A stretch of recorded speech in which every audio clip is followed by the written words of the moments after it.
Good morning, I'm Bastien from BVN Real Estate here near Playa Remanso in Juan del Sur. So we have like a 2 kilometers driving distance to go to the beach, and I'm looking at a condominium of 16 apartments coming of 1 bedrooms, 2 bedrooms and 2 bedrooms penthouse. Let's see that.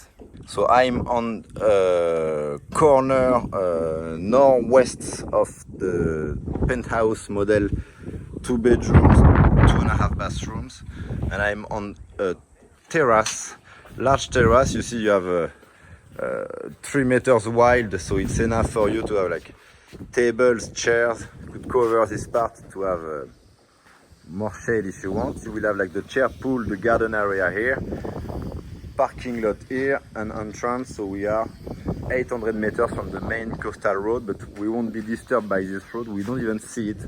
It will pass like over here near the beach of Remanso. It's a 9-minute drive to Juan del Sur. So let's see the first.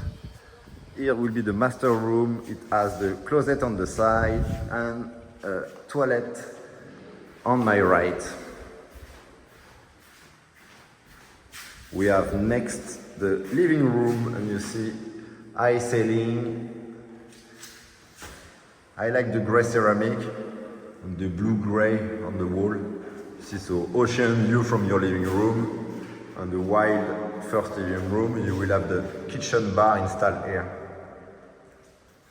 And the second bedrooms has also closet area and bathroom. And here at the entrance door, we have like a closet area. You see, you could have like laundry machine here or another toilet and electric panels, and also could be like a bodega or inventory room.